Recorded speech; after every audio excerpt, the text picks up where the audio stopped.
Alors, numéro 23, page 214, première question, nous demandait de représenter la fonction f, donc f de x égale 4 moins x, sur l'intervalle 0,4. Donc ça sera représenté par une droite, hein, vu que c'est une fonction affine. Et pour tracer cette droite dont l'équation est y égale 4 moins x, bah, je vous rappelle, hein, vous faites un tableau de valeurs, vous prenez une des valeurs pour x. Donc si je remplace par 0, ça fait 4. Je pourrais placer le point de coordonnée 0,4. Si je prends 2, ça fera 2. Je peux placer le point de coordonnée 2, 2. Et si je prends 4, ça fera 0. Je peux placer le point de coordonnée 4, 0. Donc on trace cette droite et uniquement sur l'intervalle 0,4. Donc vous ne prolongez pas votre droite, vous le faites uniquement pour des valeurs de x entre 0 et 4. Vous notez bien l'équation de la droite, et pour le moment, on a bien répondu uniquement à la première question. Par propriété géométrique, peut-on affirmer que f est une fonction de densité sur 0,4 ? Donc même chose que pour l'exercice 20, géométriquement, graphiquement, il faut que la fonction f, donc, elle soit continue, là c'est le cas, d'accord ? Elle soit positive, c'est au-dessus de l'axe des abscisses, donc ça marche bien. Elle soit définie donc sur l'intervalle 0,4, et donc il faut que son intégrale sur 0,4 fasse 1. C'est-à-dire il faut que l'aire de cette surface, en fait, soit égale à 1. Et quand vous faites l'aire de ce triangle, base fois hauteur divisé par 2, là c'est un triangle rectangle, donc on prend les deux côtés, hein. Donc 4 fois 4 divisé par 2, on a en fait 8 unités d'air. Ici, là, sous la droite, vous avez 8 unités d'air. Donc l'intégrale de la fonction f entre 0 et 4 sur l'intervalle 0,4, c'est égal à 8. Et donc, ce n'est pas une fonction de densité parce qu'il faudrait que sur cet intervalle, l'intégrale de la fonction soit égale à 1. Donc, ce n'est pas une fonction de densité pour cette question petit b. Deuxièmement, alors on va se servir de nos connaissances sur les intégrales. On nous dit déterminer le nombre k pour que la fonction g définie par g de x égale k moins x soit une fonction de densité sur l'intervalle 0k. La principale difficulté, la principale chose que l'on doit vérifier, il faut que l'intégrale de g sur 0k soit égale à 1. D'accord ? Fonction de densité sur AB, il faut que l'intégrale sur AB soit égale à 1.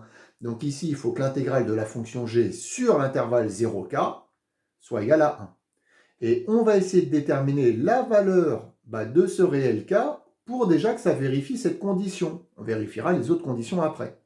Alors, l'intégrale de la fonction g, j'ai remplacé g par k moins x. Et donc, j'ai noté g de x et k moins x. Vous devez bien faire attention ici, quelle est la variable ? C'est-à-dire, on intègre par rapport à quoi ? K, vous devez considérer ça comme un réel. C'est une valeur, comme si vous aviez 2 moins x, 3 moins x, etc. Donc, si je cherche une primitive à cette fonction g, si j'avais 2, la primitive, ça serait 2x.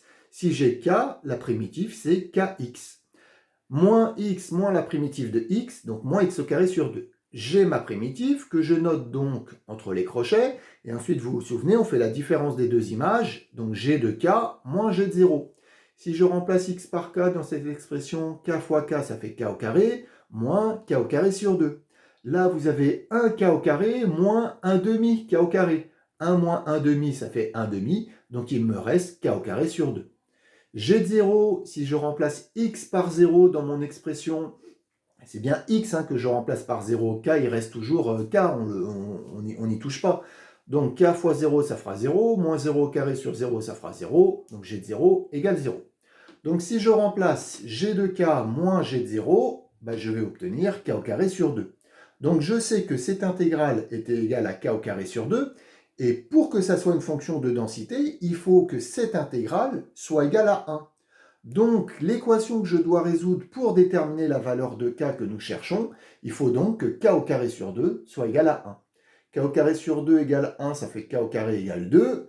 Et donc ici, on a normalement deux solutions à cette équation, racine de 2 et moins racine de 2. Mais k est un réel en fait positif, étant donné que c'est sur 0k l'intervalle. Donc on prend la valeur positive et donc on détermine la valeur de k, c'est-à-dire racine de 2.